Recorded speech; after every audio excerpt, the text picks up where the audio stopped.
Rockets finished 41-41. Felt like they got some good work done. You know, sometimes you got a project you're doing, and it takes you a day or two, and you look up afterwards. You're like, we got some good work done here today, some quality work. This was a longer endeavor. This was 82 separate days that they accomplished this. But I would look around, Seth, and 41-41, and I would say we got some good work accomplished here this year. I feel like they're in the middle of a house flipping project that maybe it wasn't the project they had planned on when they first bought the house, but the foundation is okay. There's no cracks in the foundation, and you've stripped out the old flooring. You've gotten rid of any of the black mold. You've gotten rid of the rodents, all of that. I don't know which pick whichever player you want. Who are the rodents? Who's Kevin the mold? Porter Jr. and Christian Wood. Yes, they were the rodents. And now you feel like you've stripped the thing down. You've got it all dried in. You've got the roof patched. And you feel like, all right, we might be able to really start doing some stuff here. You can see the makings of a good house coming together. Yeah. You know what you could do? My dad used to do this a lot. So there used to be the point where, like, when we'd go to visit my dad on the weekends, we're like, all right, we're going to be sleeping in one of Dad's fixer-uppers. Is there heat? Is there a toilet?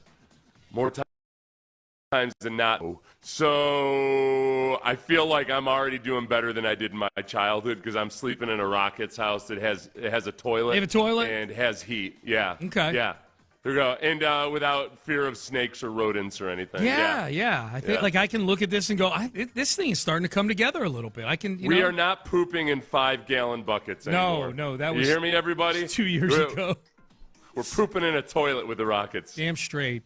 I would say, so the biggest things that they accomplished this season, I think, to me, independent of any individual, and we'll talk about individual players in a second, Seth, I think this team started to establish some toughness.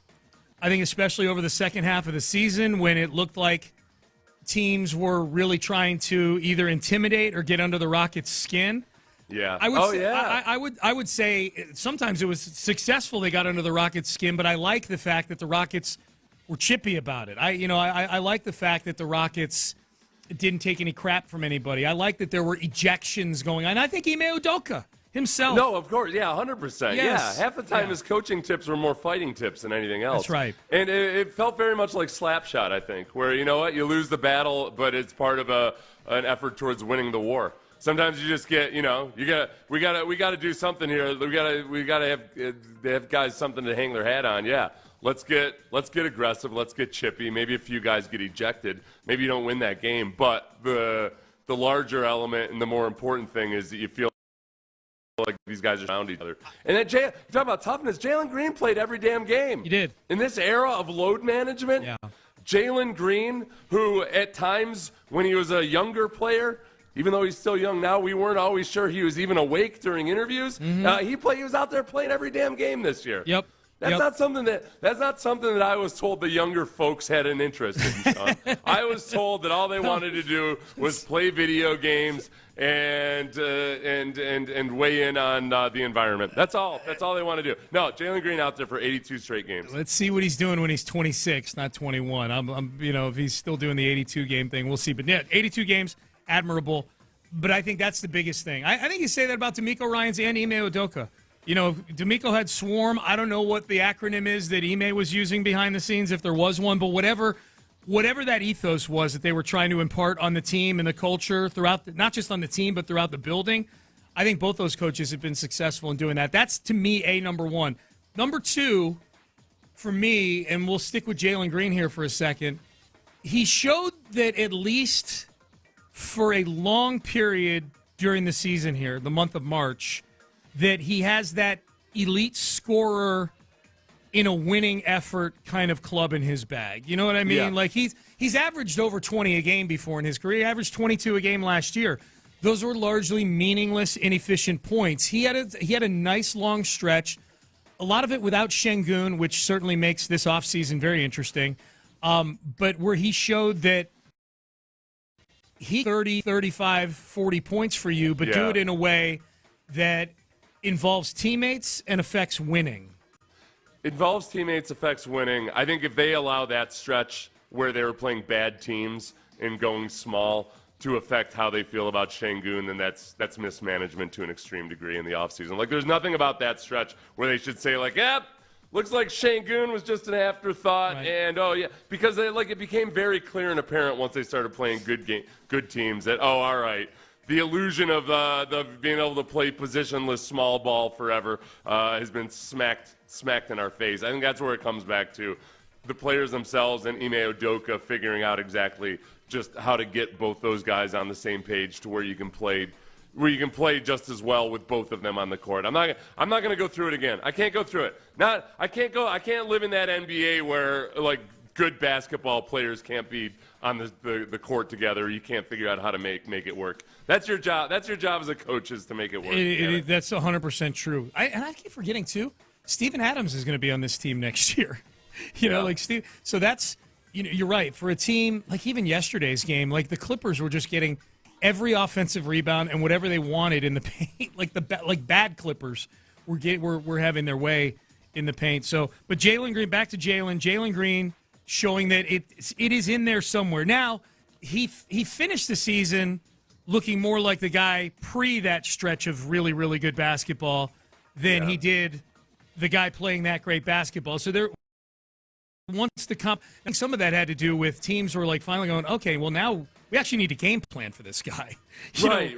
They were throwing the kitchen sink at him. Yeah. So like that's part of his evolution, is figuring out how to handle all of that stuff. Right. But also just when you have a full complement of players, then he was doing a good job of kicking the ball out, he learned a lot of how to handle all of that after Şengün went out and did it much better. It's just like everything else, you gotta ratchet it up a notch on every level next year. Third one, I'll take it a step further. I'll throw Şengün in here. I'll call it the first round 6. They drafted Jalen and Alpi in one year, and then Jabari and Tari the next year, and then Amen Thompson and Cam Whitmore this past season. It doesn't look like there's a bust among them. You drafted 6 guys in the first round of the last 3 drafts, and they all, to varying degrees, showed something this year. Like, there is something there with each of these guys. Now, Alperen Şengün might be an all-star, and Jalen Green might be as well if he can be a little more consistent. The other guys, it remains to be seen what their ceiling is, but at the very least, they're all very useful pieces in a rotation for an NBA team. I don't know how many of them are going to be long-term Rockets. The salary cap doesn't. If they're all good players, it's hard to keep everybody together without paying an exorbitant luxury tax. But it looks like at least among this group of 6, they all got better during the season, and there's not a single one of the 6 that I don't feel like is an NBA player, like a NBA player. Let me ask you this, Sean: is the lottery is May 12th? The Rockets have the Nets pick right now, so that's 9th to finish the season, headed into the lottery. Yep. There's a 20.3% chance of landing in the top 4, a 4.5% chance of landing number 1. Yep. Is this the most? I don't want to say that. Is this the least you've cared or been invested in the lottery in the last several years? In the last 3 years, for sure. Yeah. Because the Rockets had a high pick in each of these last, like a virtually guaranteed high pick in the They've last been. If you got any cold envelope theories, the Rockets would be right at the top of suspects. They've done pretty damn well with it for themselves with random chance. Good job. Yeah, Good job, Rockets. It's right. It's amazing how similar the arcs of the Texans and the Rockets have been the last few years. Yeah. Because I think like the feelings about the Rockets mirror the feelings about the Texans. I'm not saying like they're exactly the same. The Texans won a playoff game. The Rockets didn't make the playoffs. But in terms of the general overall feeling about things like the direction of the team, compared to the last 3 years where you just couldn't wait for the season to be over with, and now you head into the offseason like can't wait for the next season to get here. I'm excited the Texans are just back in the building lifting weights today, like that kind of thing. I think similarly when September and October roll around, I'm going to be super excited for the Rockets. Your question about the draft is similar to how I feel. The way I feel about the draft for the Rockets is the same way I feel about the draft for the Texans, which is I'm excited to watch the draft at large And then when it comes time for the Texans to make picks, I'll be super interested in that. And it's another chance to improve the team. I think where the fork in the road is probably just a function of the two sports, whereas the Texans are going to draft guys, hopefully with those 2 seconds in the third, that can come in and contribute in some way. I don't even know that I want the Rockets hanging on. Well, their pick is probably going to get conveyed to Oklahoma City in the Russell Westbrook trade. That's where the tax starts to get paid. But as you point out, they've got the Nets pick, which is a lottery pick with no conditions on it. The Rockets own that pick. They get it. I'm not even sure I want them to necessarily use that pick. I think I'd rather they use that in a trade to go get some more established guys in the offseason here. Do you they got know, enough young Sean, guys on the team.